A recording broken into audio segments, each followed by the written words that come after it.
Hi, buddy. How are you? Thanks for having out with the chair. Sorry, I mean, BlueCon.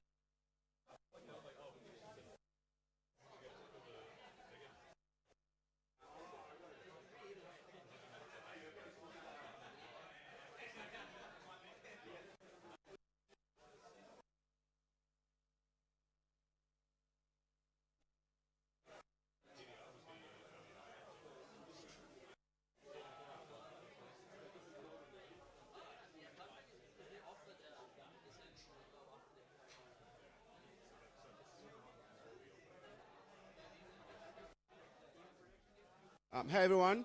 Sorry, if you don't mind, just going to grab some drinks. We'll start at 6 p.m. on the dot.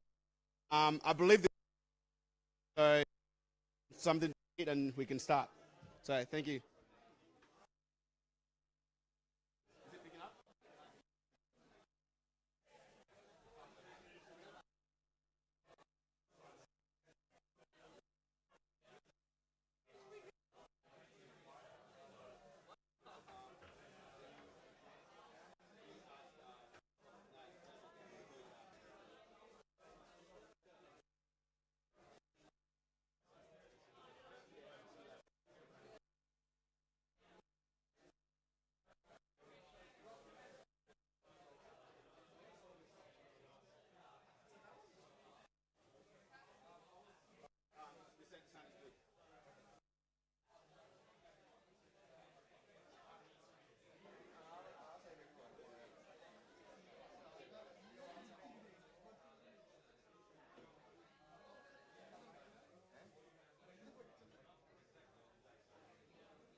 All right, guys. What? Where is it? Wait, let me find it.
I'm not sure.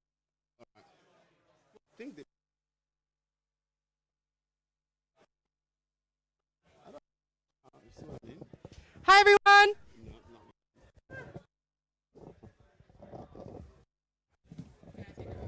Yeah, yes, we can. Hello, hello, hello! Welcome to the workshop! Hi! We're going to get started in the next couple of minutes. Get to grab a drink, have a seat, and then we're passing you back over to Sammy.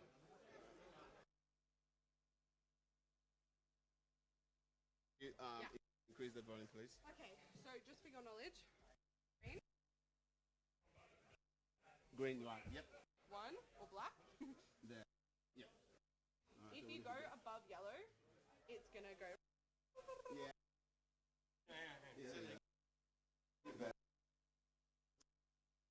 Easy. Easy.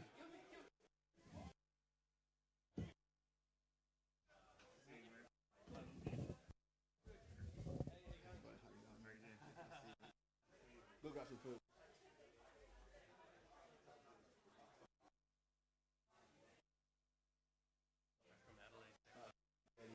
How was this side?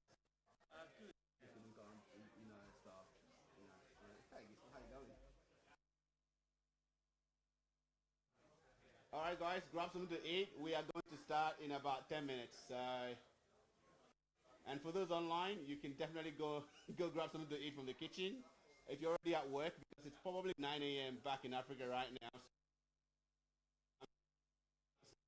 From the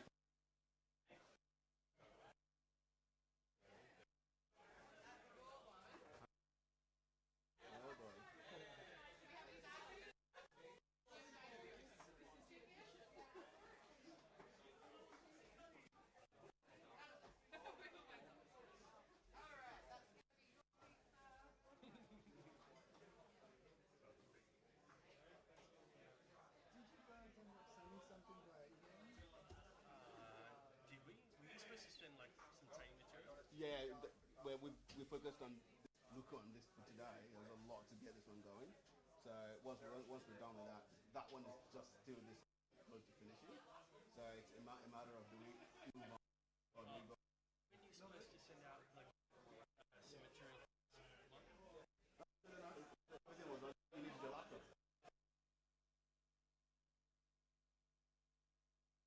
Yeah.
Good morning.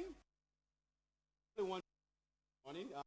I'm saying good morning is that whilst we're doing work, there are people who are actually just starting their day who are literally watching us right now.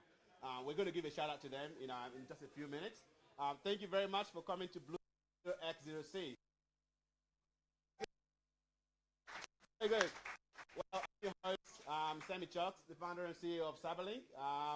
At Cyberlink, we are on a mission to actually empower and train 10 million people by the year 2050. Really trying to focus on every single training organization that is supported by, including by people who are in third world countries. So we're starting from is anyone who's cybersecurity to us. We approach cybersecurity training quite differently from the. I'm not going to go into competitive fashion, but we do things differently. So we use and coach to get into a cybersecurity job, or get you promoted, or get you to your to your ideal position, whether that be looking for a job, wanting to get into cyber, or you're wanting to get promoted from an analyst to an engineer, or you're just wanting to upskill, just learn something new. Like one of the things that is absolutely in vogue at the moment is regex. Who would have thought that after 30 years, regex would be fresh and new again? It's like the sexy dog in town. But anyways, if you want to learn how regex works, we absolutely have a regex for cybersecurity course as well that you can buy from us. We are this close to launching our new platform and our website. Over the next few weeks, once we launch, we're going to do a promo online for 7 days. So keep an eye on Cyberlink's LinkedIn post or LinkedIn page. If you haven't followed us, please go ahead. Without too much news tonight, this morning, if you're it's absolutely packed with a lot of fun activities. But I can tell you this, none of this would be possible without the amazing work that our sponsors do. One of those sponsors is immaculately silent. Like, I absolutely adore these guys, the work that they do, and how they actually love and cherish the cybersecurity community, but not just say that verbally, but actually making this happen. The pizza, the location, all of that. Our sponsors, the other sponsor as well is Sekuro.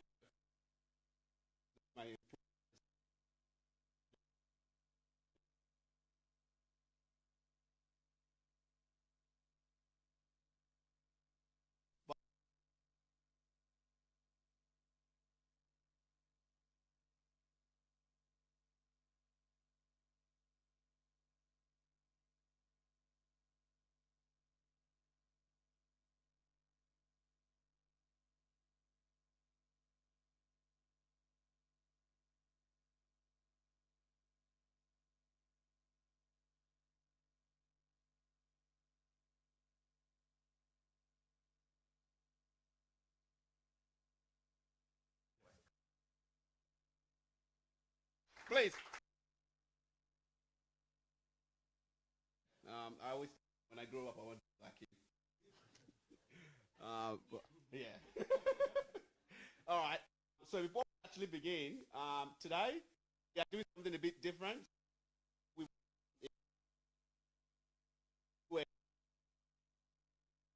but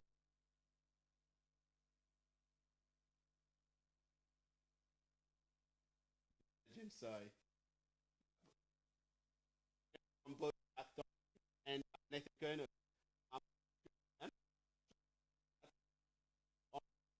Got people watching from Lagos and now um,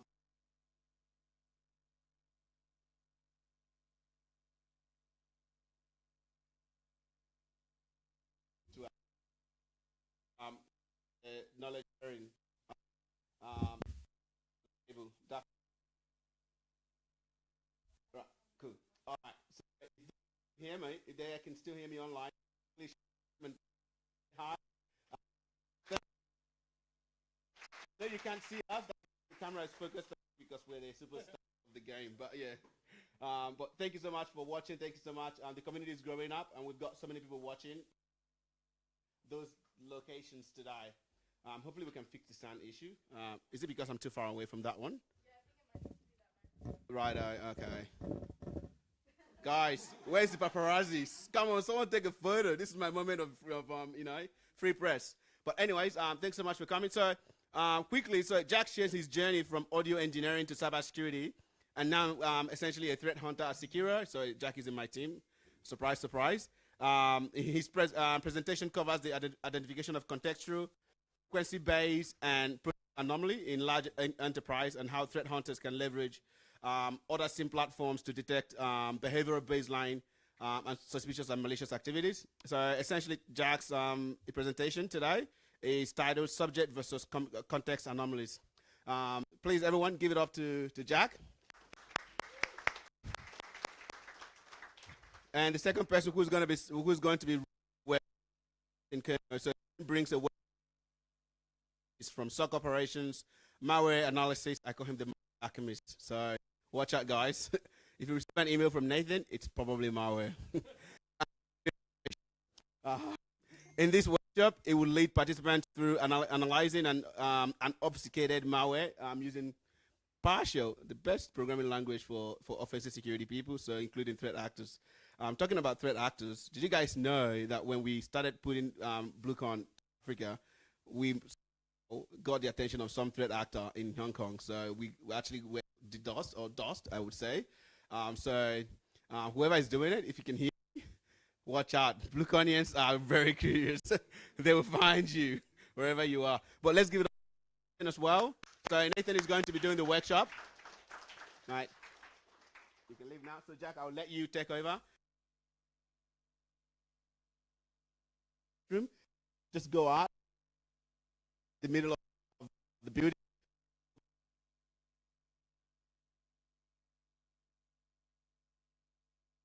But everyone, I appreciate far you and online. It's via WP3P. Whoever knows that is. Yeah.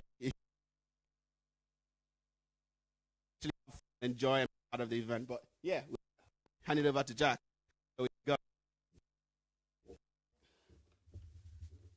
Try as much as you can work with the microphone. Thank you.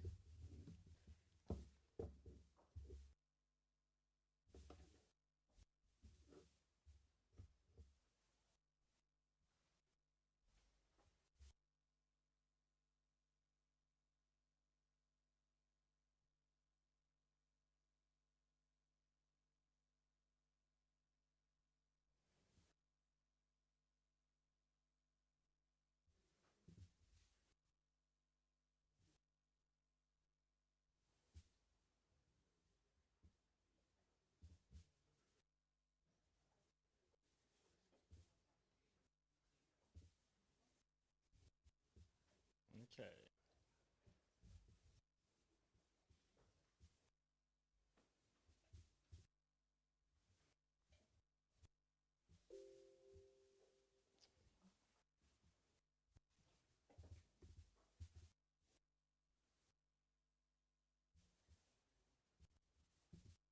There we go.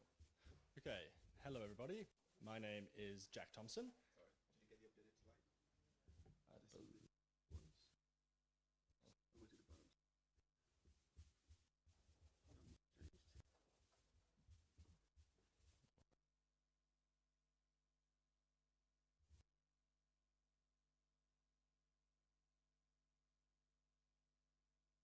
That's one to download. Okay, take two. Hope everyone's having a great night. My name's Jack Thomson, and as Sammy mentioned, I work under him in the SOC at Sekuro as an analyst.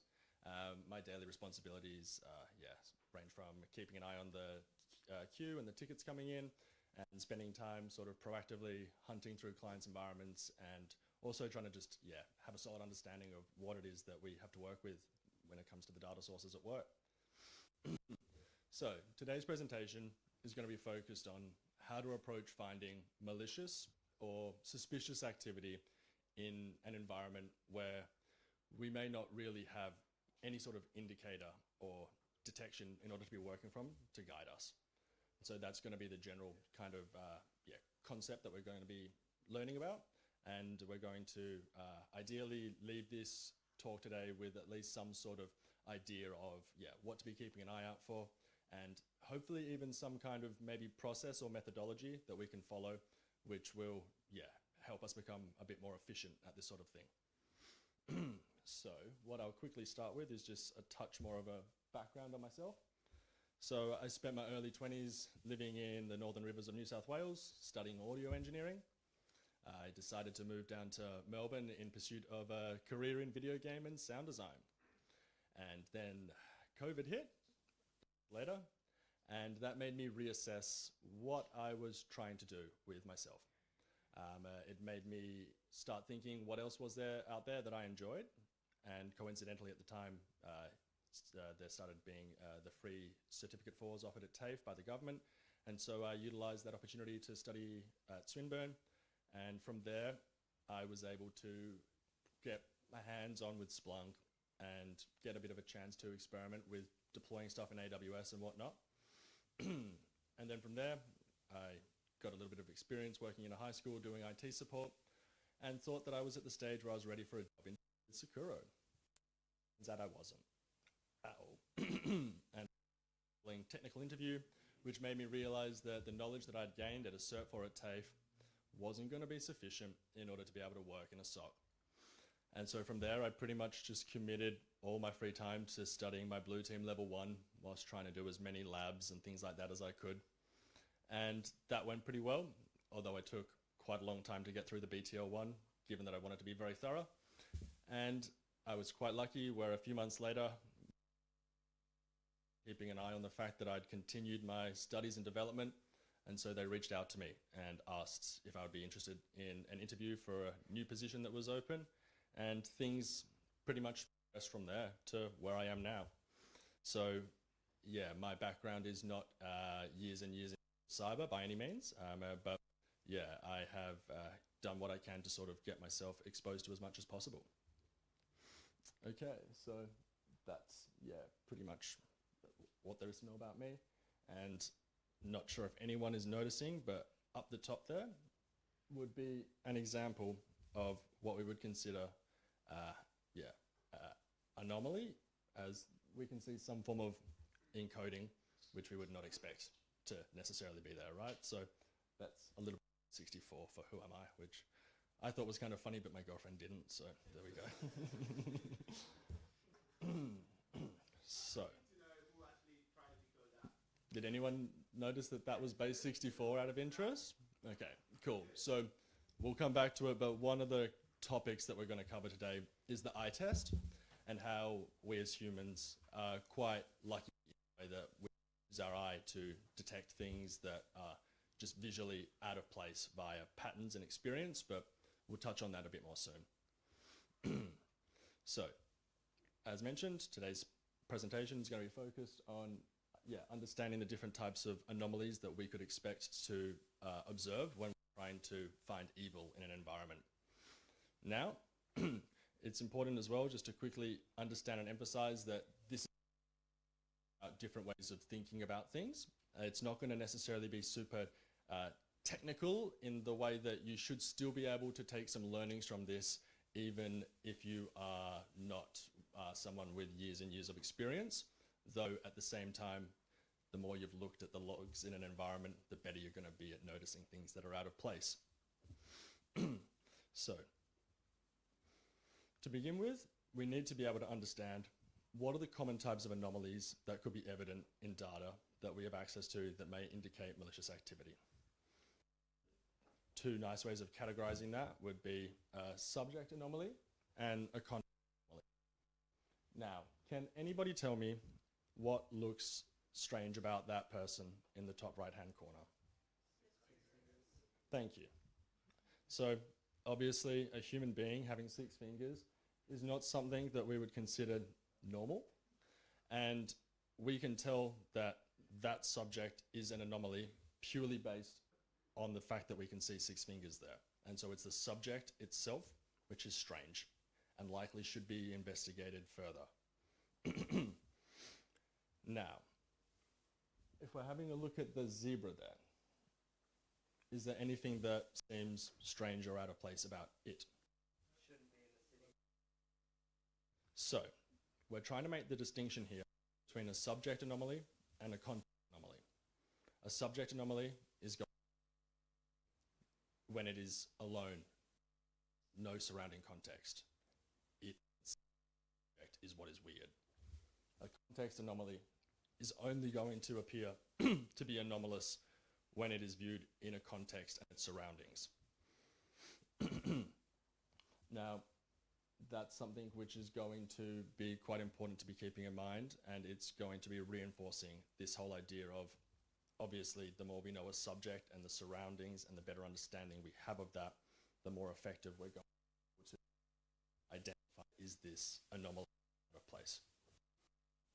So, one other thing that's important to remember is obviously not every type of malicious activity which can be represented as an anomaly is going to be nicely and easily definable and categorizable, but we're going to focus on those which are today because, yeah, we want to be making it so that we have outcomes from this presentation.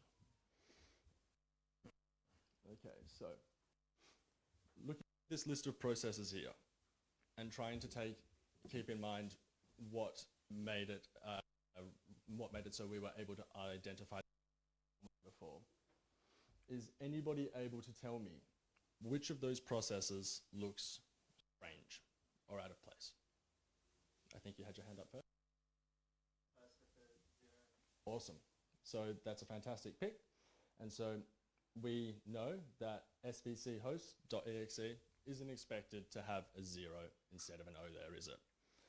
Obviously, in order to be able to say that, we are still going to have an understanding of how svc host should appear to be. But at the and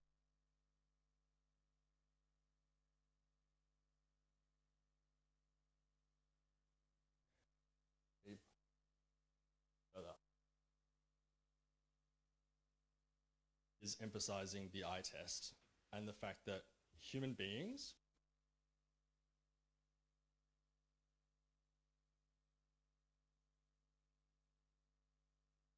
knowing what you would be expecting to see in certain places in order to be able to identify unexpected randomness and patterns and develop this gut feeling or hunch that things are strange or suspicious or out of place. Now that is something that, again, takes time and experience, but I can assure you the more time you spend working on labs, looking at logs, the better your ability to literally just look at things and be able to tell if something is unusual, the relationship between this process and that process, things like that will start to stick out a lot more. So, yes, as we clarified, svc host with the 0 is suspicious even when seen in isolation, right? That's the message we're trying to get across here. Now, a context anomaly. Can we see what process in that list the context going to be a touch more difficult than the last? Also, see if anyone picks it. Don't be afraid to just put your hand up and answer. It's okay to be wrong. Yeah, again. Is it, I don't know if it's a vegan, but is vegan tools? So not quite, not quite. Good shot. Based on the fact that those look like system services or processes, I would say Sysmon, because that's a Okay, so third party. yeah, that's true, but in this case, that's not quite it either. So although, yeah, so what we're looking at there is just a list of processes theoretically that are running on a host. Did anyone else have any ideas or?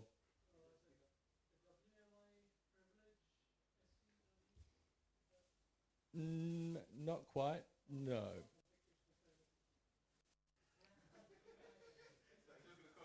Anyone else? Yeah? Not quite.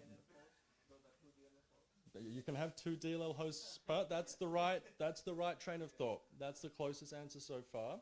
So that's it. That's it. So if we have a solid understanding of Windows internals, we know that there should never be more than one instance of Winit running on a host at any one time.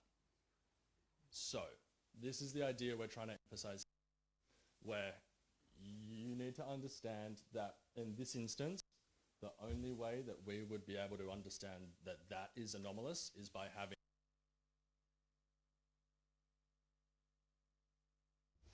that is hard. That's something which is, yeah, that's not an easy task to be doing. And so what I'm trying to also demonstrate right now is it's okay to feel uncomfortable, uncertain, and all those sorts of things when you're doing this type of activity, but it will become better and things will become easier the more you do it. You just have to persist. All right, so the key insight there is obviously the context anomaly. The context is what, provides the information that we need to understand that what we're looking at is an anomaly. So now we will start to look at some of the sort of subcategories and ways that we can get a bit more granular with the types of anomalies that we can expect. But just quickly, a little more details on the eye test. So I feel like we've sort of covered this now, but it is very important to emphasize that as you become more experienced and capable at this sort of thing, your ability to quickly browse through a list of processes and go, why is that parent process spawning that child process? That's weird. That shouldn't happen. Or at least I want to know more about it. And your ability to do that quite quickly will increase and develop. So it's just a major skill that we all have. And yeah. So mirroring legitimacy. Mirroring legitimacy is the concept that a threat actor can manipulate an artifact and attempt to hide by mimicking the characteristics of a legitimate entity or artifact. This can be as simple as renaming a malware sample to have a legitimate appearance that could be associated with a Windows process, something that could appear benign to the untrained eye. And so the threat actor is effectively trying to decrease their chances of being detected or noticed by attempting to hide and disguise. So in order to understand if something is mirroring legitimacy, again, we are going to have to actually understand what is expected to be legitimate or what is legitimate. And if anyone here is familiar with the MITRE ATT&CK framework, this should sound somewhat similar to masquerading. It is, I suppose, quite comparable. And if you refer to the MITRE ATT&CK framework or masquerading, you'll find a whole number of, I suppose, different ways that this same sort of approach can be performed by a threat actor.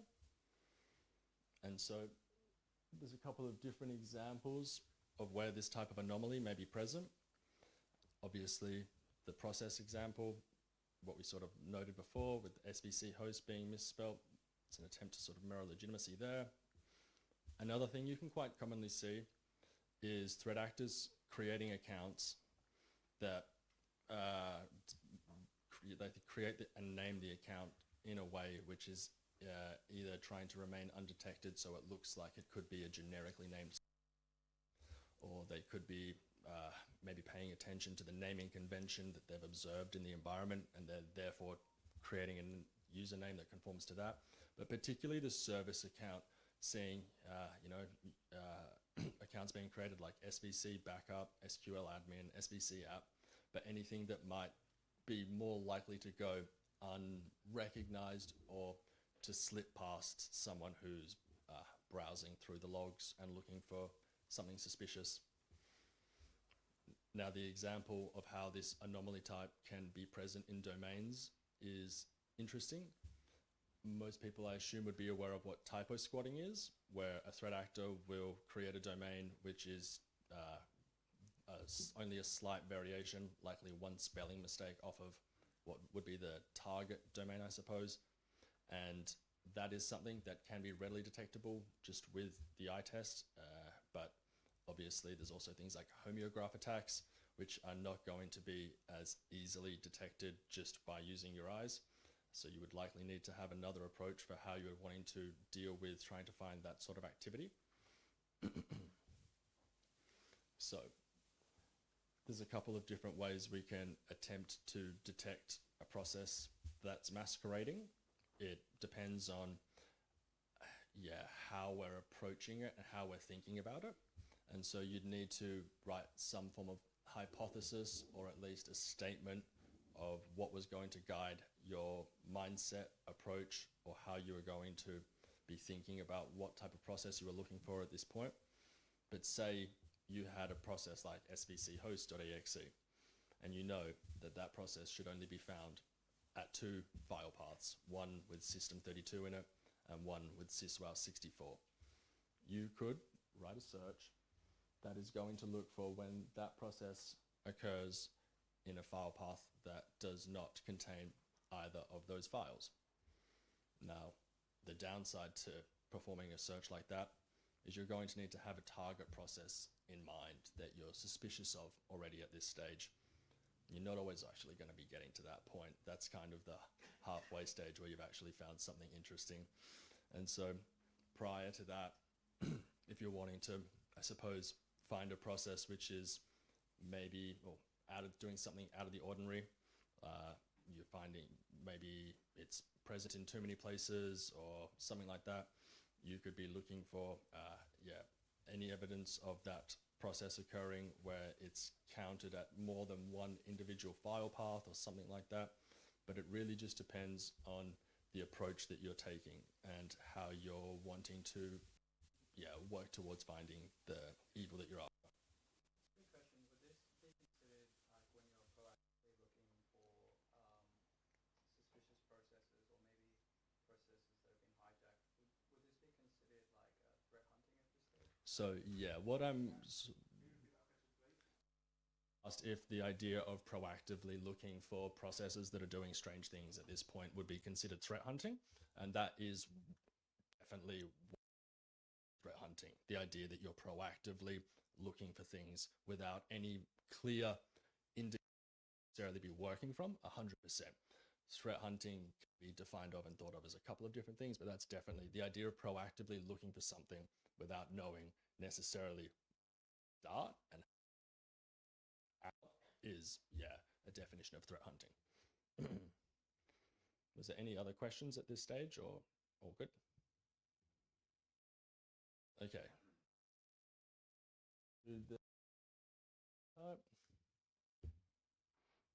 Frequency of occurrence. So one thing is frequency that something occurs at in a moment can be indicative, potentially strange or suspicious. Events occurring too many or not enough times within a specific time frame can be in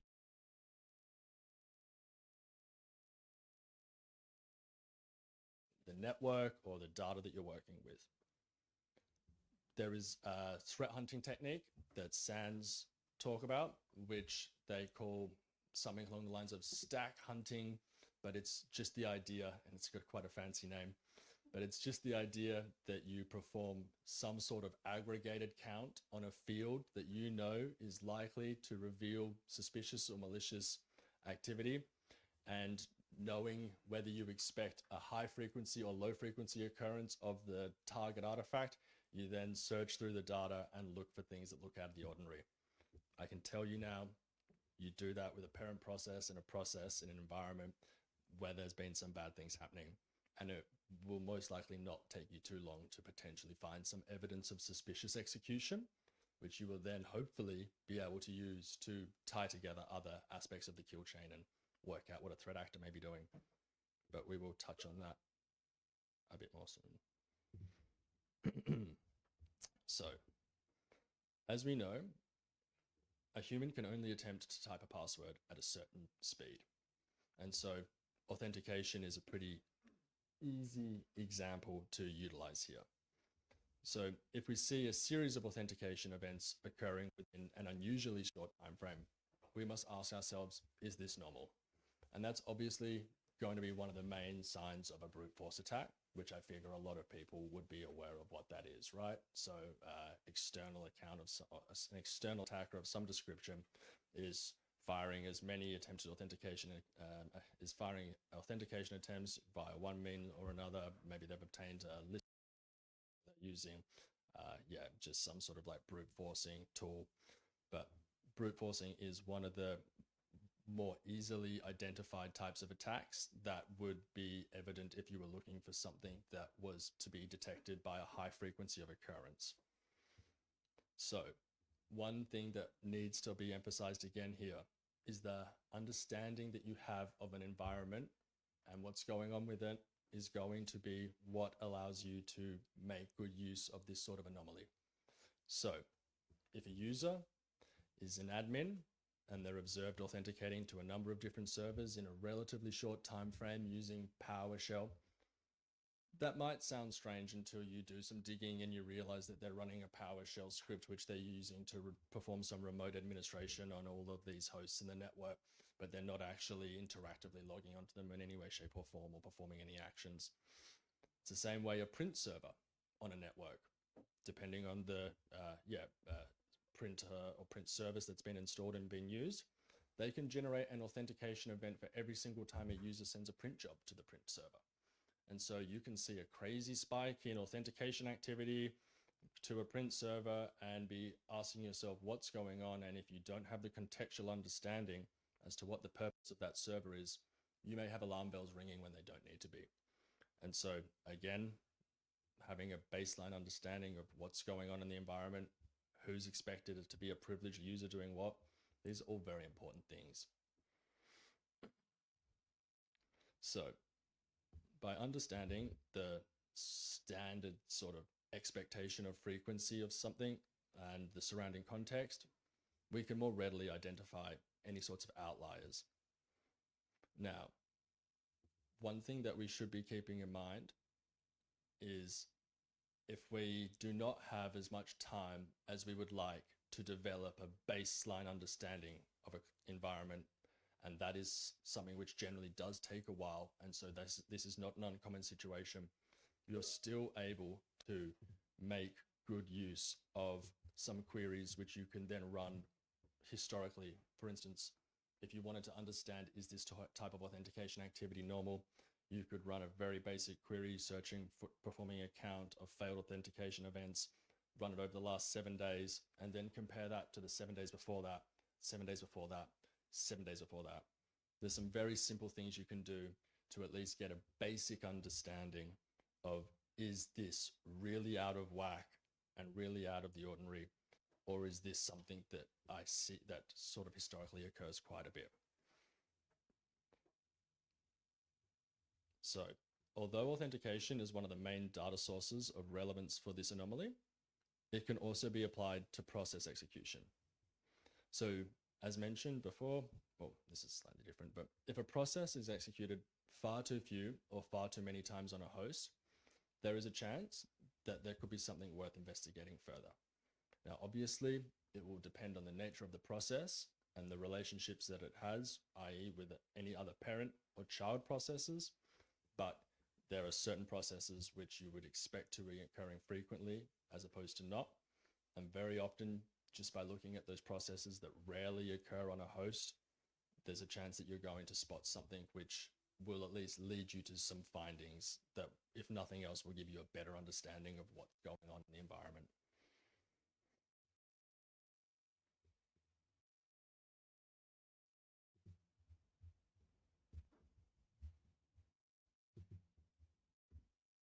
Okay, so here's a couple of example queries here, and we will be making use of some of these queries before the end of the session so we can at least see what the output and results of them are.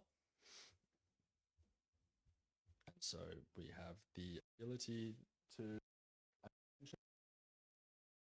look for processes occurring, and we just look for the approach can be performed when it comes to trying to identify unusual user agents of suspicious activity. And that is applicable to a number of sources, including things like your web application firewall or even your sign-in logs. There's certain user agents which are generally associated with the adversary in the middle of attacks, things like that. You'll have to do a bit of research to be able to find them, but the agent field is very, very useful and something that is often looked or not appreciated or used.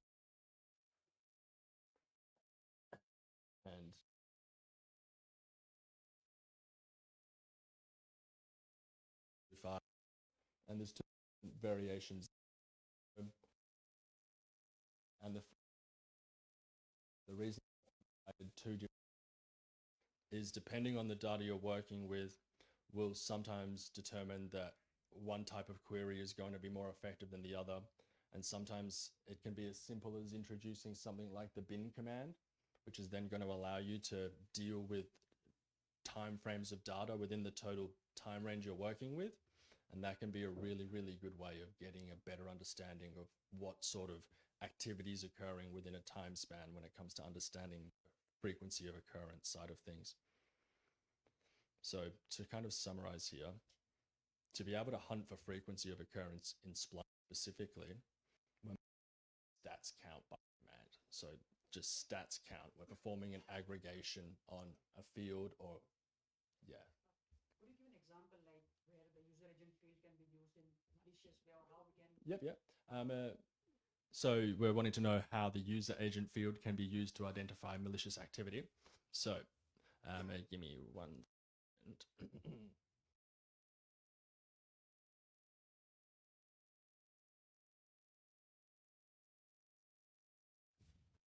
me one.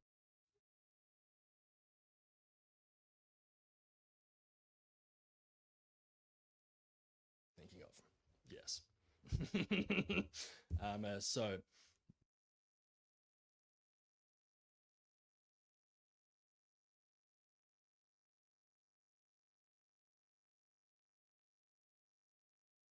do more research to tell you exactly why and how, but from paying attention to various threat intelligence resources, this is a user that I'm aware should immediately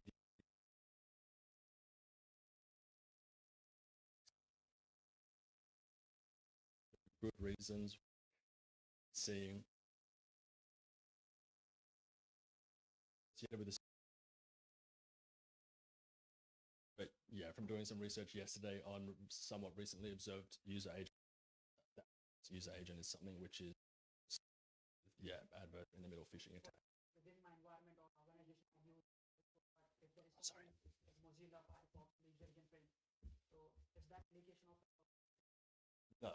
So when you're performing a count of user agents and you're going to be seeing, you would think at the top, think about the most common user agents that are going to be prevalent in your environment are those that are going to be associated with your standard browsers on standard hosts. And so you're going to have a crazy high frequency of occurrence for those really common user agents. But then hopefully you don't have too many people which are being associated with a user agent that's affiliated with adversary in the middle attack. And so that is going to be at the bottom of your stats count, and you're going to order it in ascending to descending order and comb through the bottom. Yeah. So sorry, I didn't realize that I hadn't put that up there. But yeah, that user agent there is.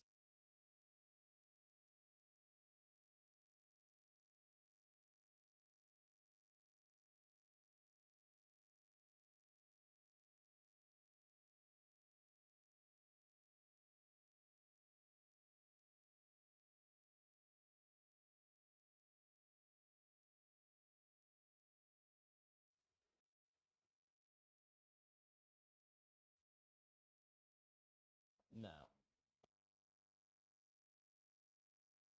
expected one-to-many relationships.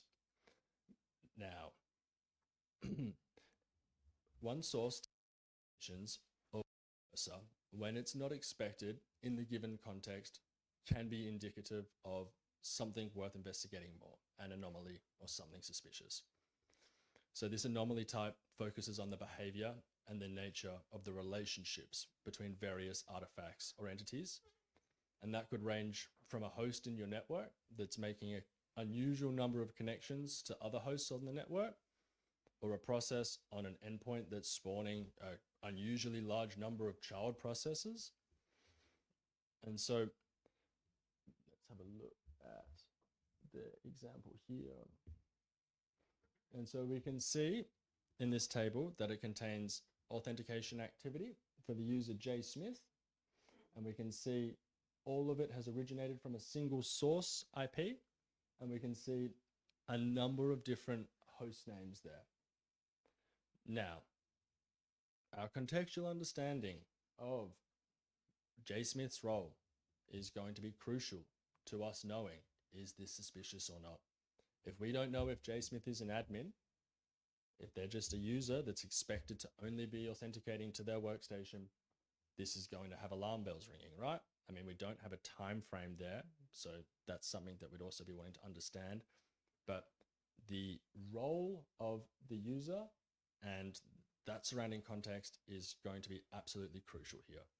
And so what we're trying to sort of reinforce is the context of time in this instance is going to be also extremely important.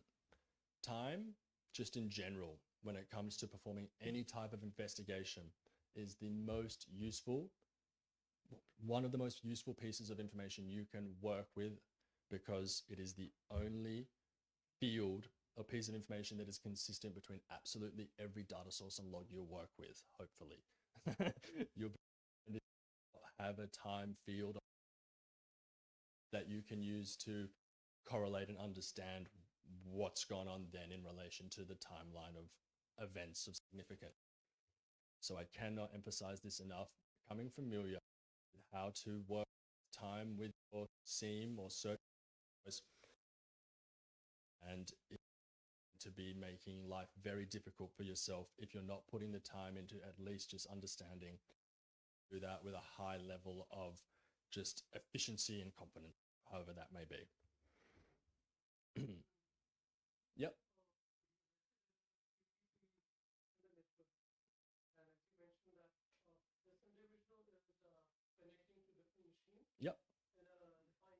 let's say there's an APT and they are making either connections, local connections to these devices at, random intervals. Like lateral movement sort of thing, or attempting to, or so you mean as if the APT is attempting to perform lateral movement, or yeah.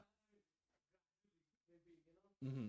like software and all these were there for months. Absolutely. So in that scenario, yeah, right. So in that case, how will we be able to get hold of those guys? Because this is something that, somebody is doing a maybe active scan or whatever. Absolutely. So in those cases, how do blue team people are able to identify? Yeah, so that you would be to be able to detect that sort of thing, you would be assuming that you would have a strong understanding of who this user is and what they're doing, and whether these are even the hosts they're expected to be authenticating to. But your detect an extremely sophisticated that is going to feed directly how much understanding you have of what's going on in this environment. And so if your organization is the defender, pure enough to know what what servers J Smith is expected to be using, because an admin is expected to be using all the servers, you can with confidence understand what is going on. But detecting APTs is not easy, right? And it's not like there's a one-way fits all for it in any way, shape, or form. But I can say with confidence that the greater level of understanding you have as to what's expected and going on in the environment is you're giving yourself the best chance you can of detecting them.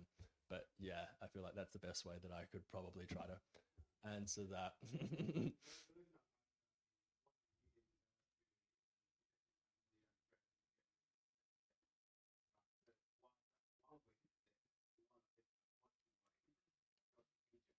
Yeah.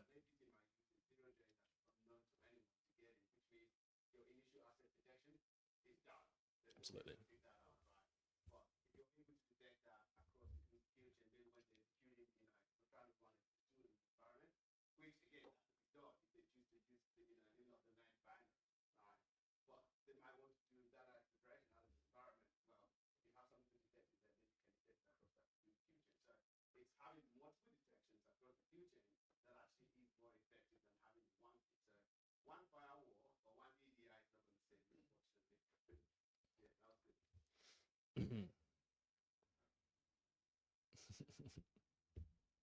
Okay, so we'll come back to this one. So what I want to now focus on is providing this whole idea of being familiar with the environment. Sammy, just quickly, what time do I need to stop?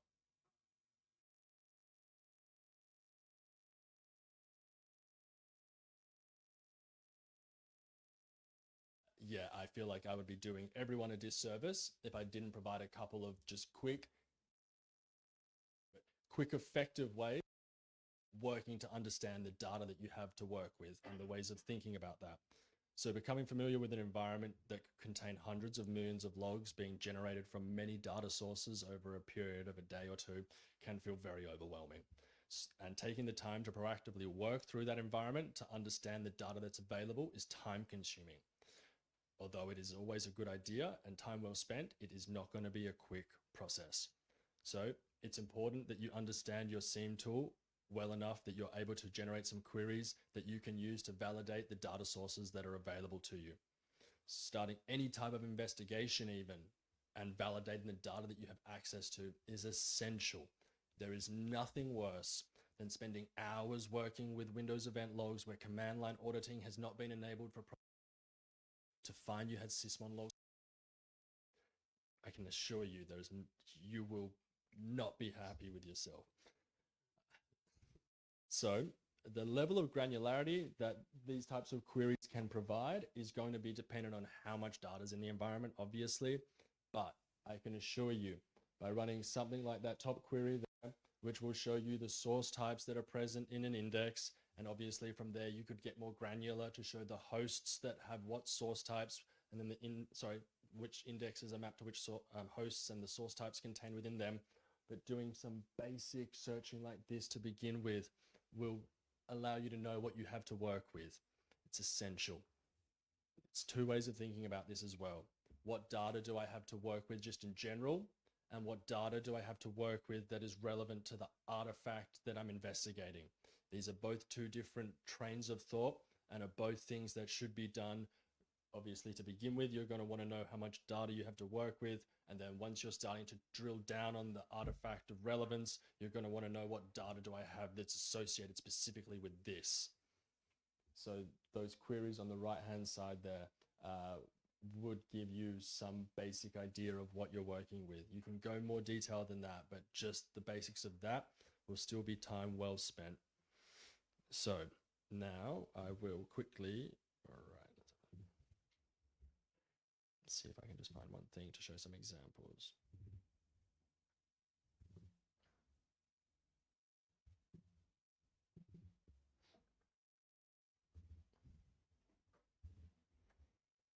Okay, so just so we can see what the output of these types of commands look like. It's nothing overly complex at all, right? So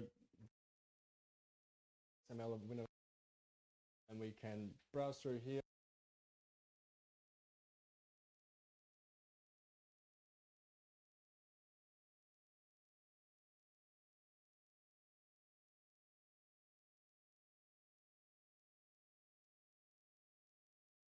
You're wasting time.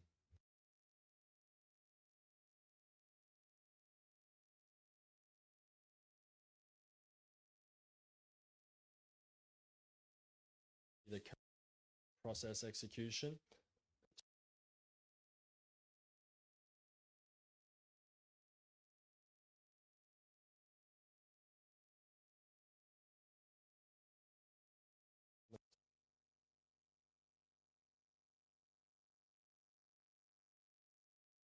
One time.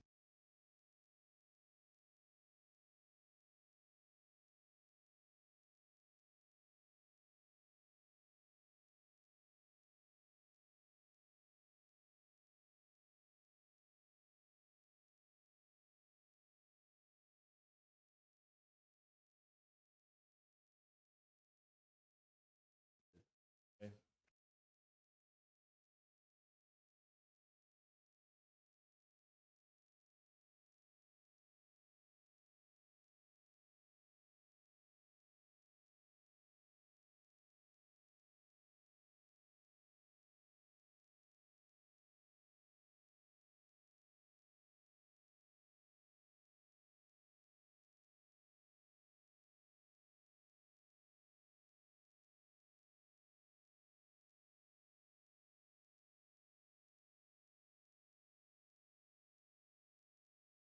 We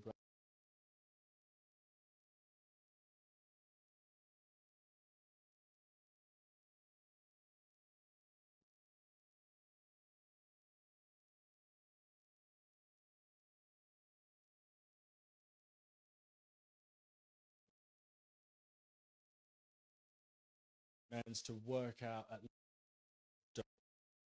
one thing I want to quickly make. We've got 1,000.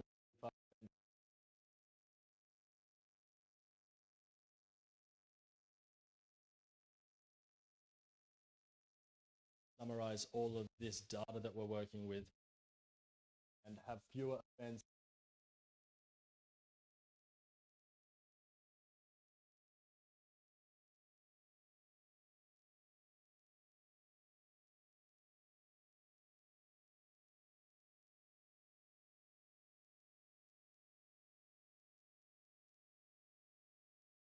We're trying to do here, we can start to see, run DLL, PowerShell.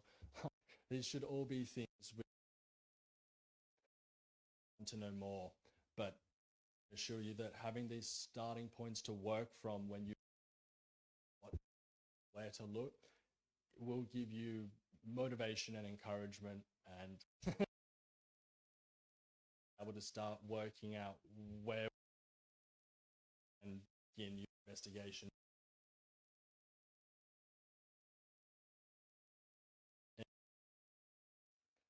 There's certain parts of the kill chain which are always going to be more difficult to identify. Execution is my go-to place to start, and then working backwards and forwards from there in order to understand around that point.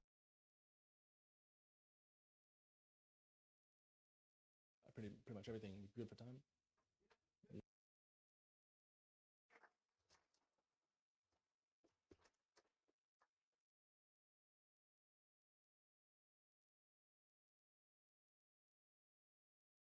I should probably still lead into Nathan's talk. Can you probably give the background?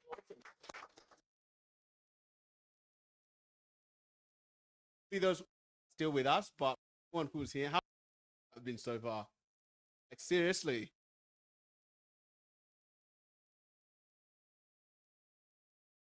I have 6 fingers, in which case, go figure.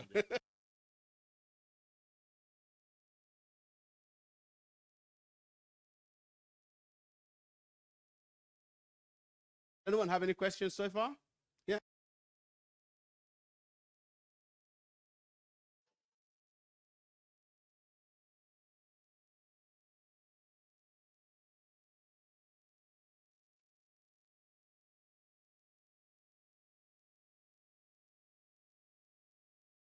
Question we just had is, and what sort of work the focus on today are those which tools are generally going to struggle to pick up a little bit more, but part of the what the tools are detecting versus what they may not be, and then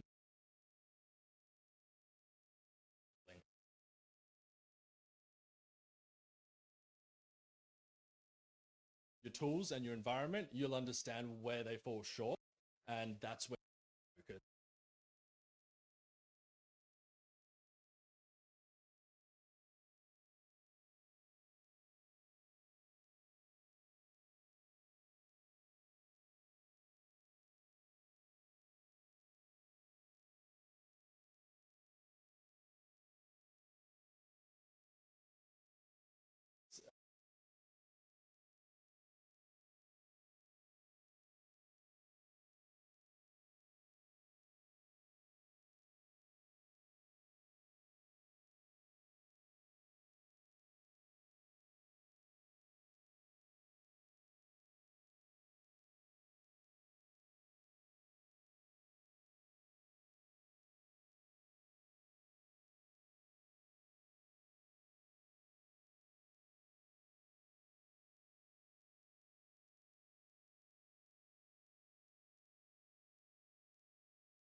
Correct me.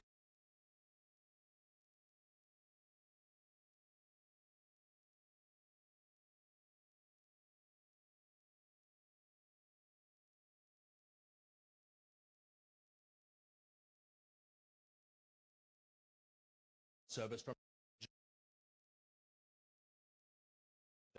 compiled going to at least potentially catch some of that sort of suspicious activity in the lead up to that. Does anyone have any other question? One more before we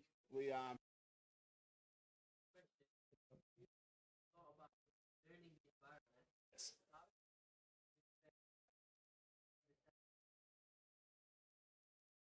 The question there is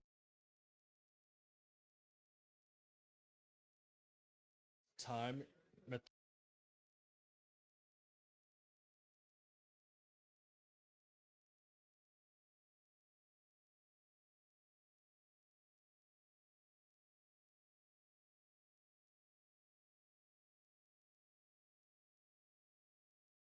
And logs.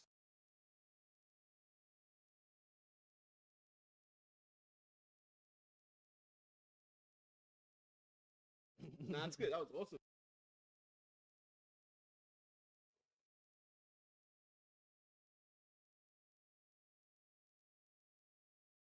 Yeah.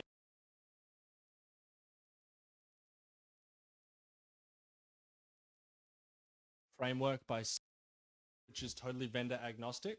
That is what I believe to be the most relevant and useful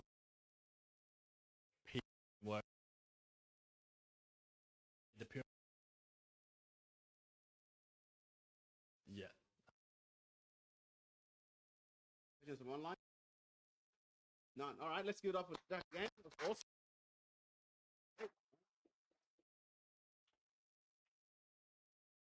In BlueCon, everyone.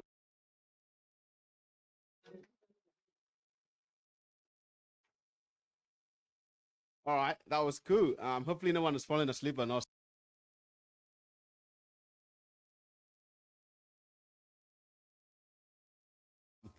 All right, Nathan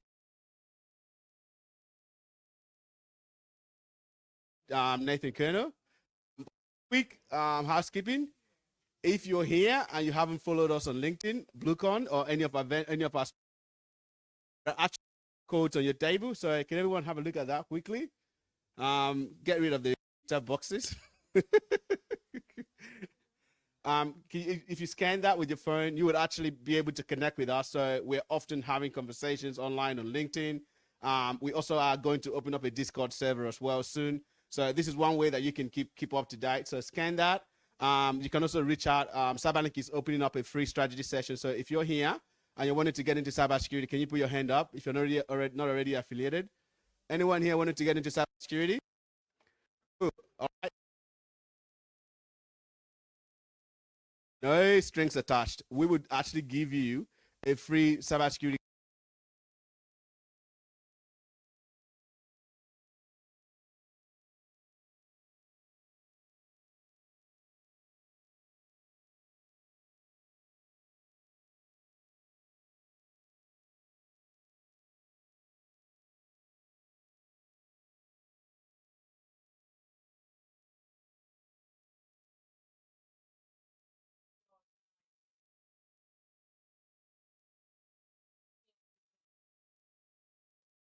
Yeah, it's Sasha's own word. It was. Thank you very much. So, sponsors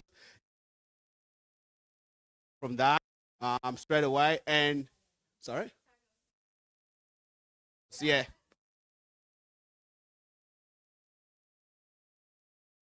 Platforms as we go very soon. Nathan, are you ready?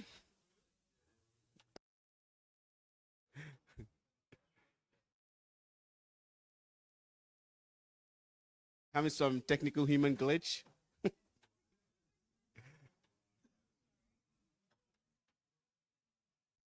Nathan, grab your phone. Where's your phone? Do you need Wi-Fi? You already got. Well, that means you're gonna have to hold his phone because it's gonna cut out. Thanks, mate. Share it. Not thinking the whole. Thank you. All right. With Nathan, the only no, so he wants mistake to say thank you for today. Feel free to do so. Then he's also one of the content developers at Cyberlink as well. So he's also an instructor, a mentor, and a coach. So if you come with us, you'll have fun. And he's pretty good at jokes. Okay? Sometimes they're questionable. Right, let's Nathan.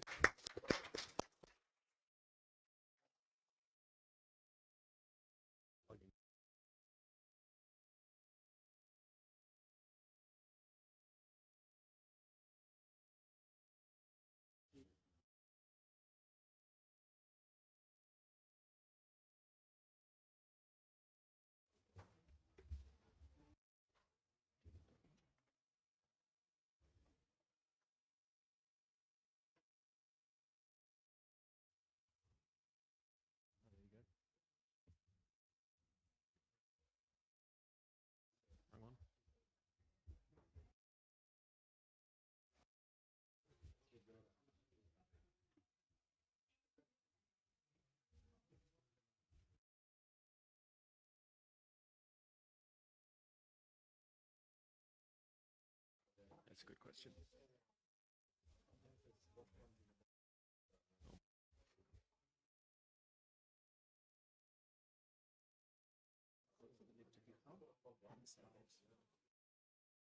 Ah,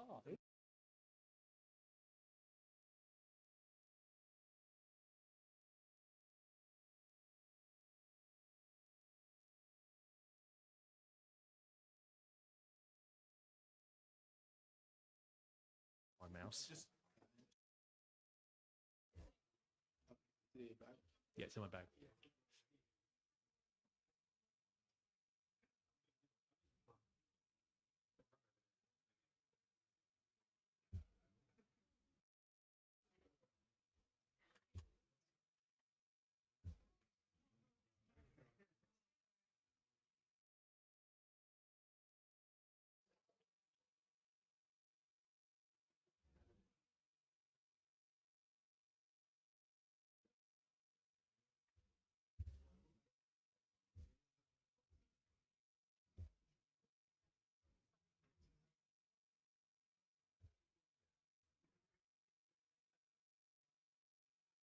That's the one. Thank you. Let me know if you need anything. Just pop the URL and then set up here.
So you're inside of a VM right now.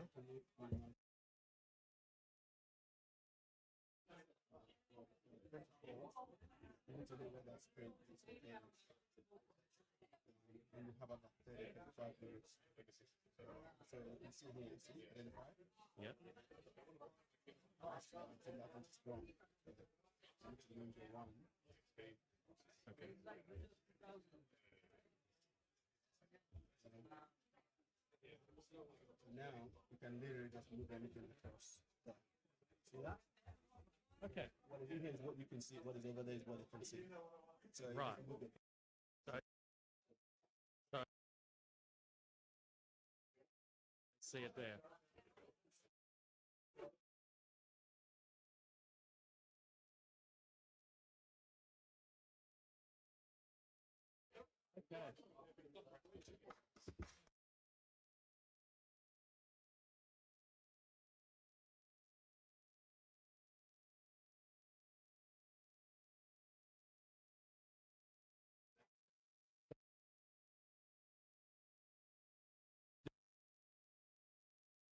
No.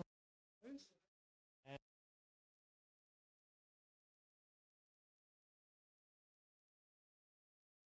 on your host machine. So, you know, in a virtual machine or in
Windows VM is fine.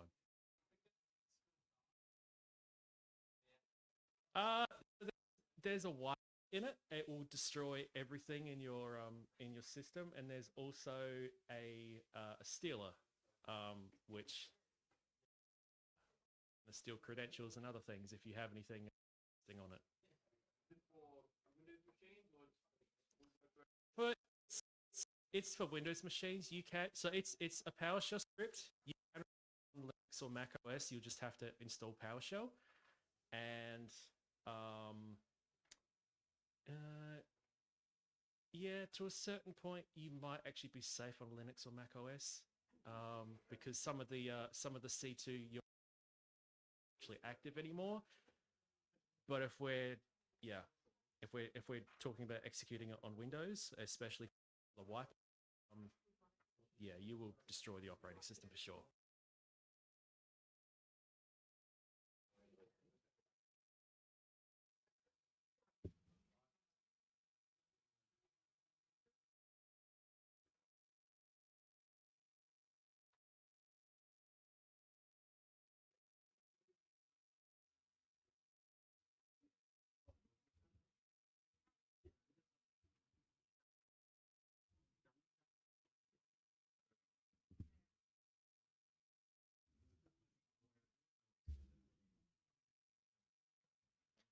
After you've got your virtual machine up and ready to go, or if you or We're going to give everyone 2 minutes to quickly download the files, so you can just do you want to show everyone how to actually upload the repository?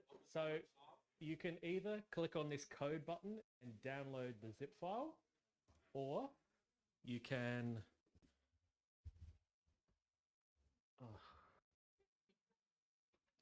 where's my mouse gone?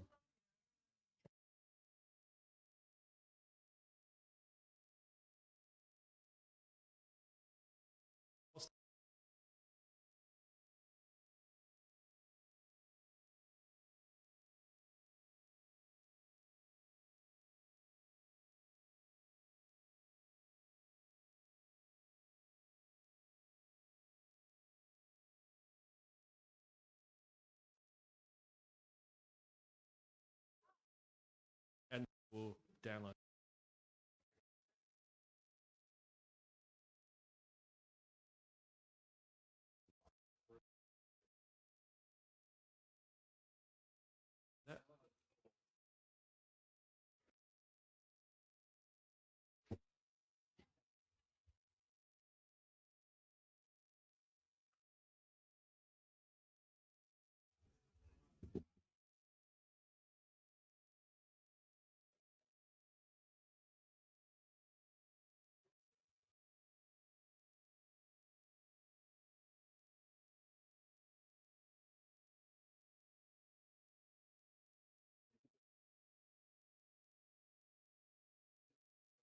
repeat the question before you answer it. Yeah, you all right?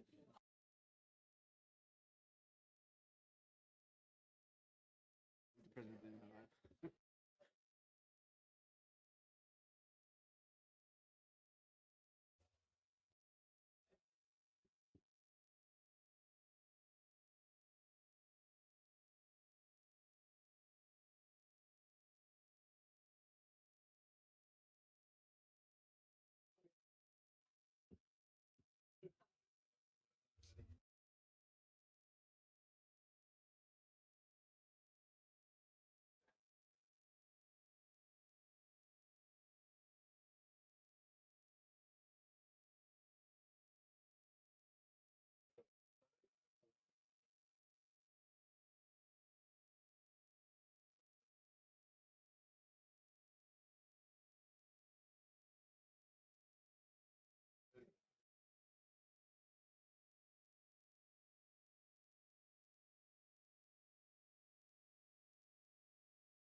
Yeah. Downloaded PowerShell and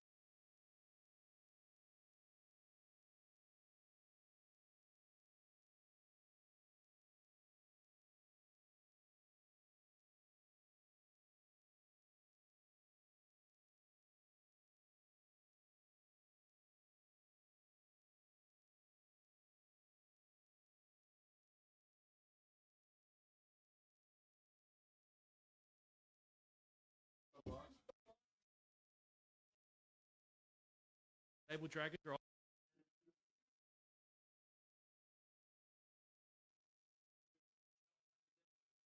we're going to start with the demo first, and then No, it's just like a safety precaution because somehow it can spread by like up to the clipboard.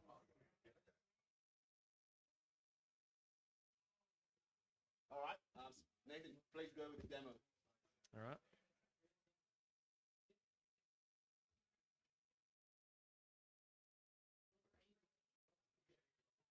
Everyone saved it. Oh.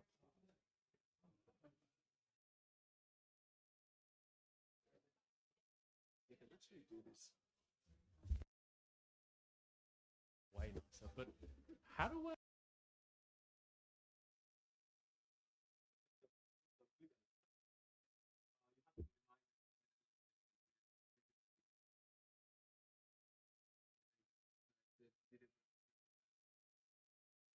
Oh boy, that's so annoying. No, I've got the guest editions installed.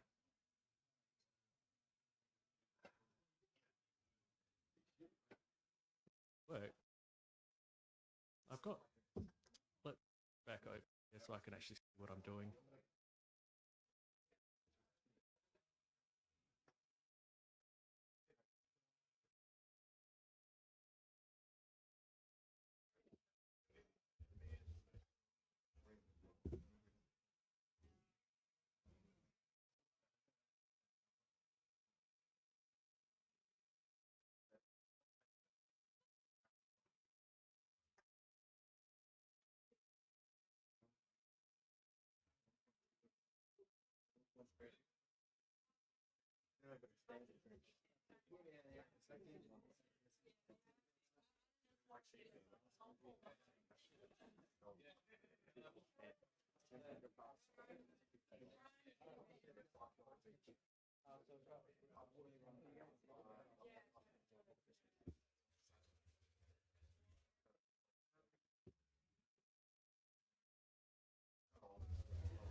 Why?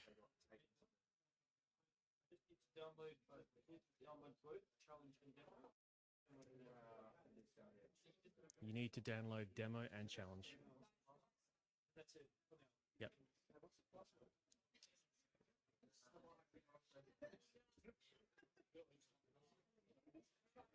you know the password for the university we only got updated book?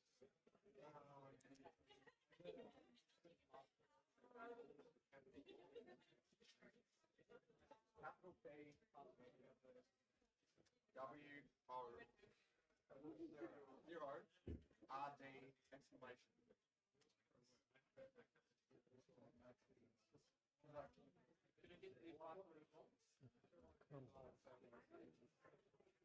Why?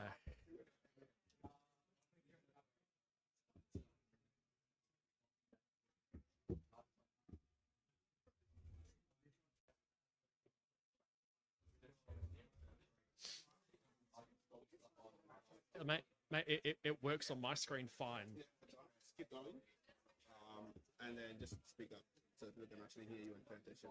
Yeah. And then just tell people what you're doing. That's all.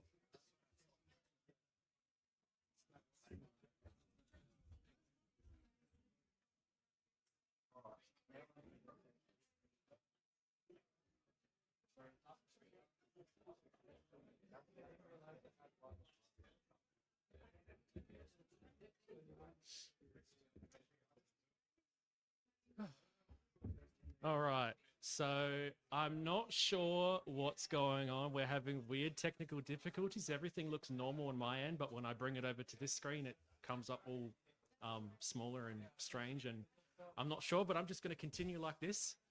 So at the moment, I've got the malware sample open that I wanted to show, and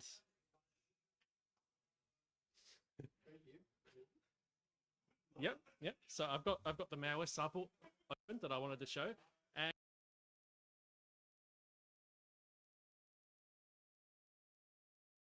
yep.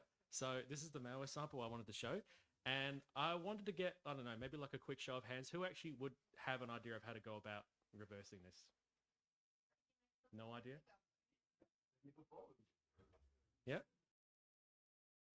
Is there anything in? Oh no! Don't do this to me.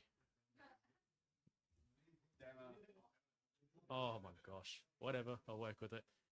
Anything in this that stands out to anyone that you could use to analyze this?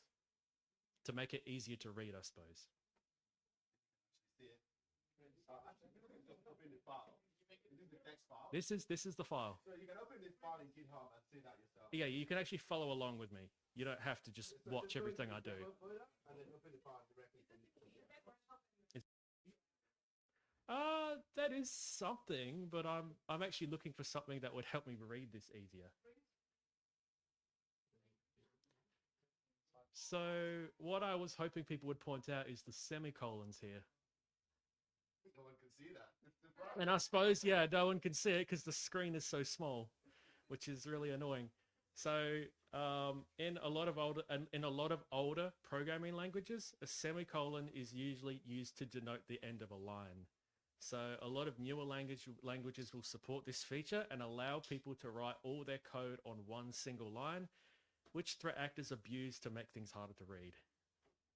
But it's actually not very hard to clean the code up, because if I just type Control F on my keyboard and then add a new line here, I can press this button and then replace all of the semicolons with new lines, which formats it a bit better and read it all.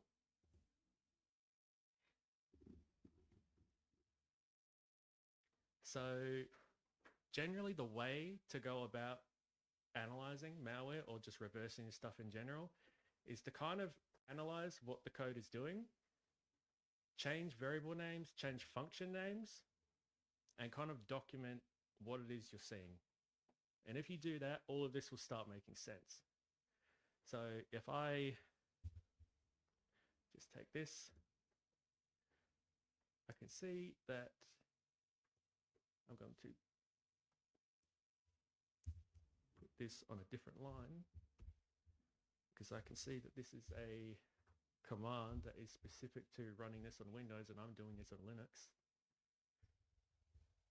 I can see that the code here is defining a function, and the function within the code or at least within the curly braces here, is using some regex to split up the hexadecimal that you see here to turn them into 2-byte chunks, I suppose you would say, because you can see these 2 dots here. In regex, this means match every character.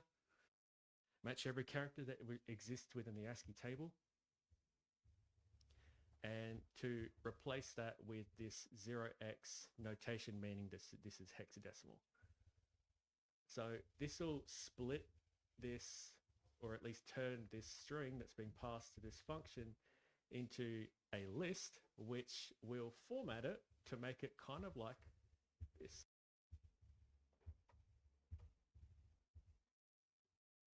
Seems awfully useless, but what the threat actor can do is it can turn all of these hexadecimal numbers into bytes, which represent characters that are stored in a file, and then it can actually write that to a file and then turn it into something. In the function, we can see that this is probably encrypted text. So if I just type, well, I press Control F, and then I type encrypted text to ring. I don't want that to be in caps.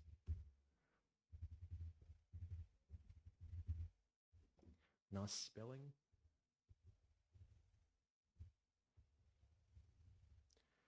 And then replace all instances of this. Now I can see the code is sort of making a bit more sense. So I know that this function here is also just bytes or formatting it in a certain way. So I can also rename this to format bytes.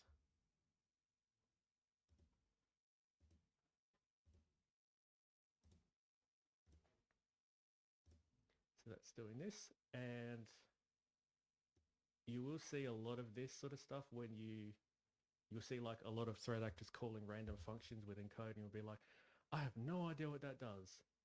But you can quite easily open up your browser and just do a Google search on this, and you can pull up documentation on what this is actually doing.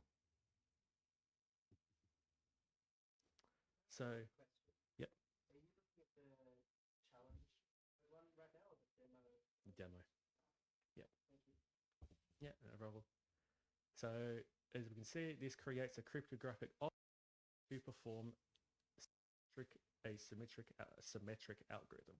So this will just create a cryptographic object, which, oops, the terminal, which will get stored in this variable. So this is going to create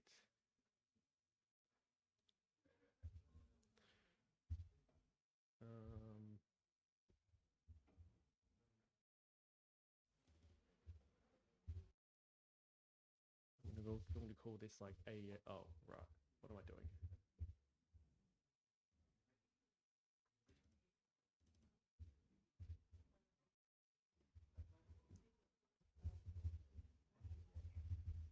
AES encryptor.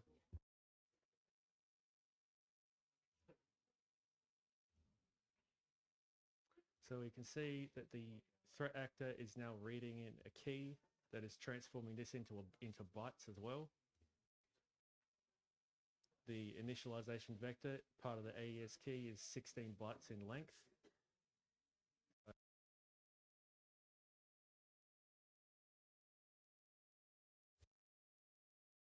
Yes, decryptor.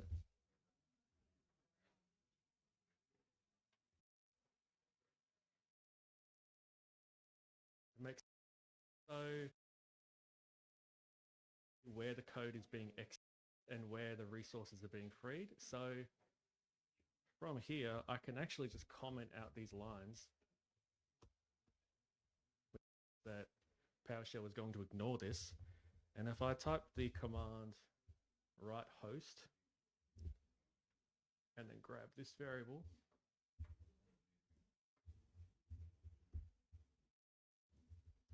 I should now be able to run this code and then display the text that it's trying to decrypt in memory.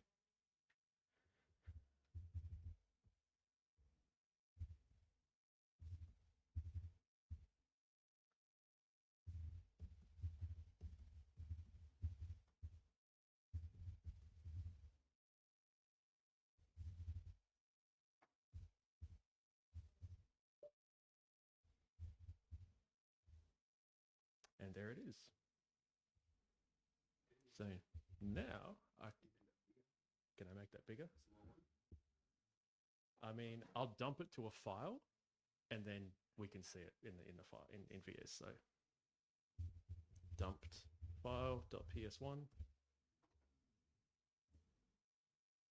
So now if I go here, I can see the dumped file that I've just decoded. And now we have to look at all this garbage. How much time do we have left, Sammy?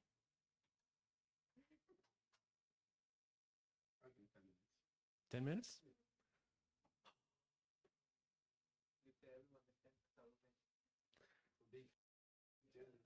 All right.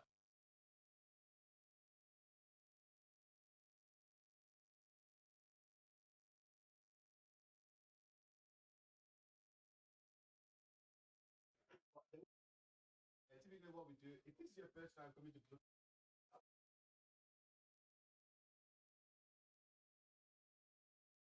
this 412 a.m., 11:50, Sunday.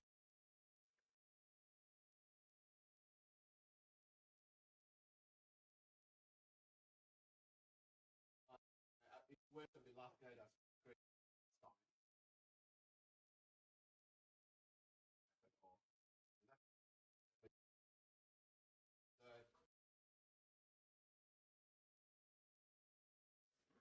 The first message is doing and put it in plain English. There are also questions. Do you have questions up there?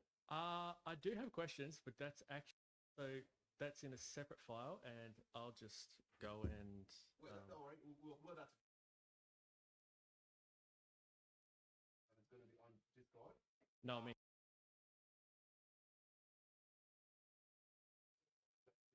GitHub repo. Yeah, that's the one.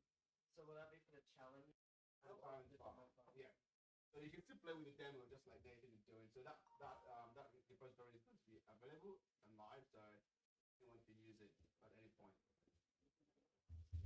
Oh, I think I forgot to mention, but the password to actually extract the malware from the zip.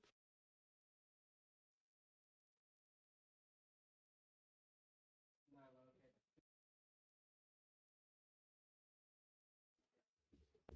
No. So the challenge that I was going to give everyone is a batch file, and you won't have to obfuscate code like I showed in the demo. You'll just have to read through a lot. I think we'll give people off.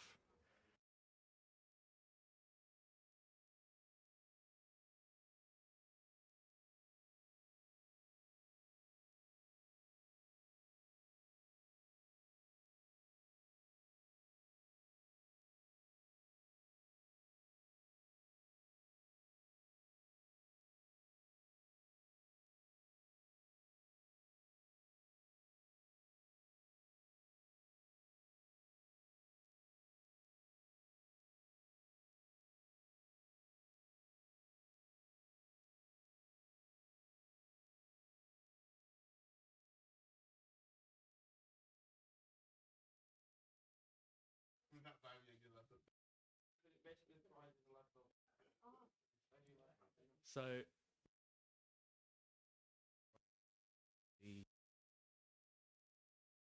this mess. So the fully documented file looks like this. And what's actually happening, script is executed, temp directory goes, it then has zip file name called Terra15. It'll check if the archive already So if like, the script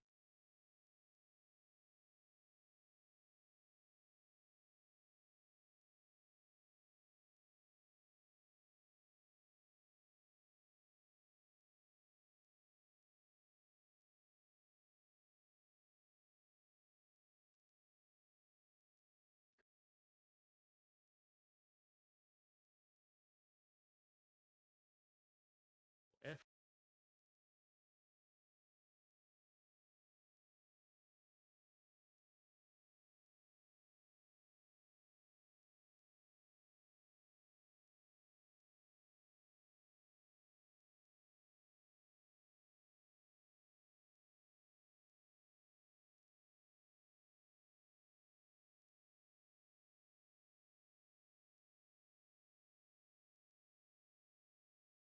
keep the payload after the zip file, and that's kind of where the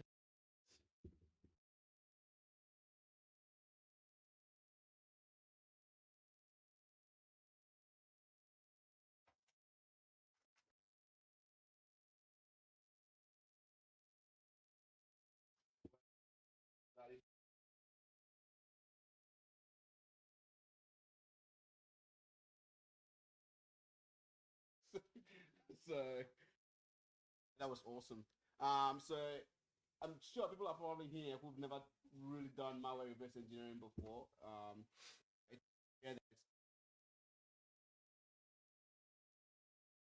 got any questions? Maybe to get started, or what to do. Nathan is obviously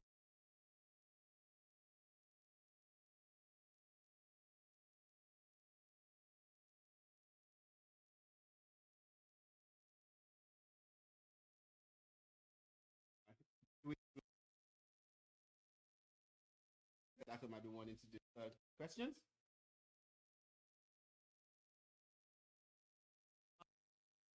years, yes.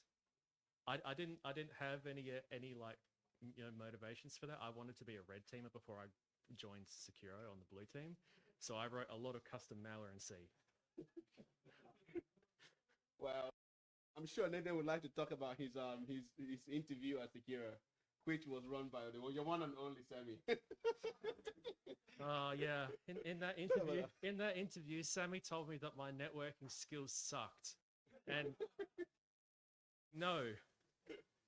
And then he said, "Oh, if you can complete Hack Me Level 1 SOC Analyst course, which at the time is 56 hours worth of training, in 3 days, I'll hire you on the spot."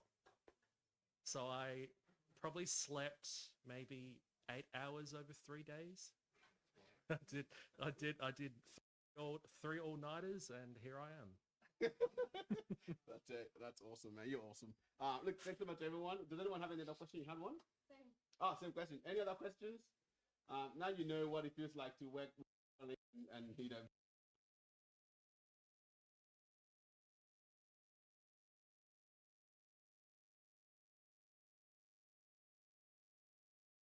It's dynamic. So when I say dynamic, I'm potentially throwing it into a sandbox, but I could also attach a debugger to it and actually walk through the assembly.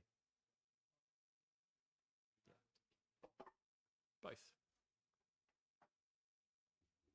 Yep.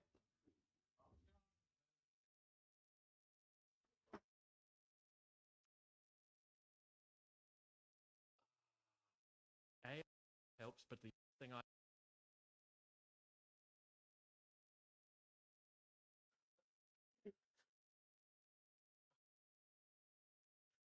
that's yeah.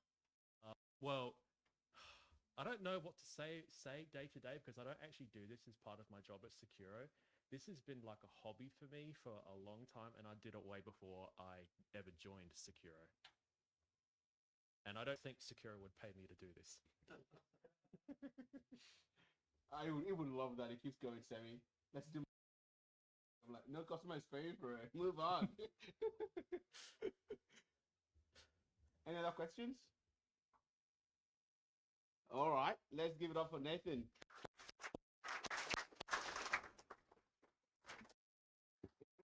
Thank you for showing up. The hot seat. Thank you so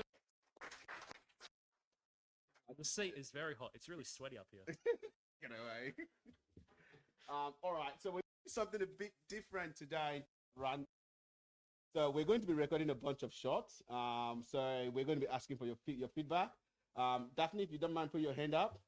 Our very own amazing Daphne here, the cyber DJ, is going to be asking everyone some questions. So if you don't mind leaving us a feedback or what you want to see, awesome BlueCon this time. If you want your 1 minute, this is the time to do it. Upload it in our Discord, in our social media platforms as well. If anyone here wants to have a link or what we're doing, how we're on the 50. Well, and one amazing thing about our program is that it's job guaranteed and money back guaranteed. So it's not like any other platform.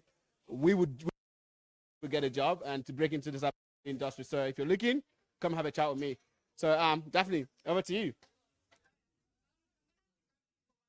You just record that.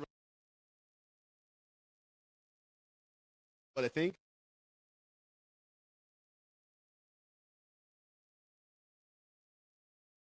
Do as well. So if there's certification that you want to buy, we can sell you certifications directly. So I'll book a session.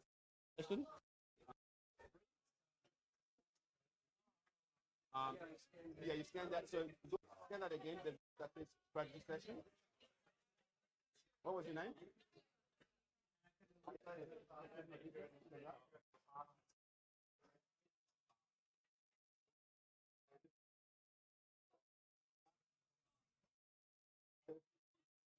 You and me. So it's free. You don't have to pay anything, and then it would give you a free South African map, so you can then figure out. So up to the South African, it's the things you've done over the breaking in. That's essentially what we wanted to help people to be able to okay. Great. Thanks so much everyone who was watching. You yeah, enjoy. Go.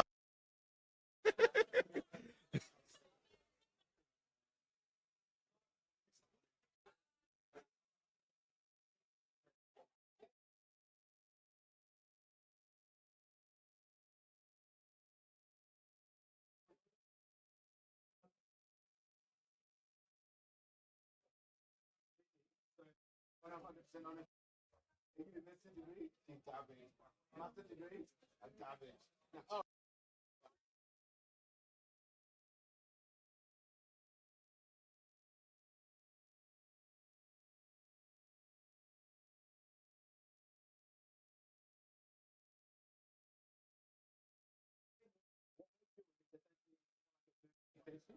Where we're providing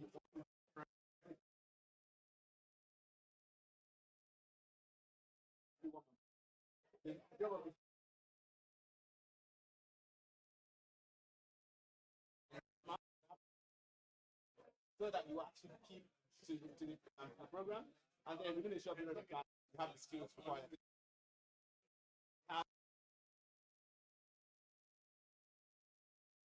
The difference, not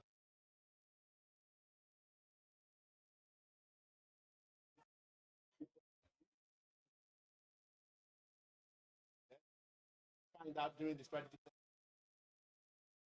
So look for a job. The question we ask the readiness for breaking it out.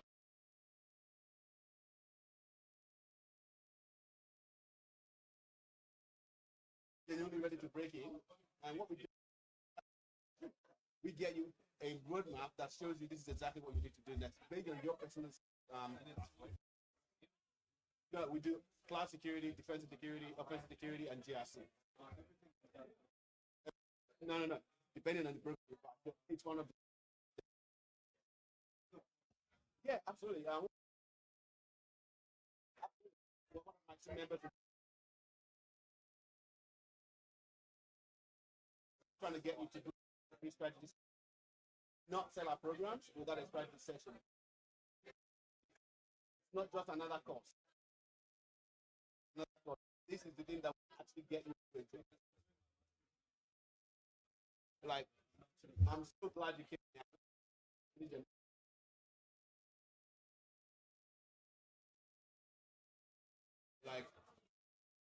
he literally, I think, like, 2 years of, 6 years of studying the game. Right? Just genuinely give me the hands-on technical knowledge.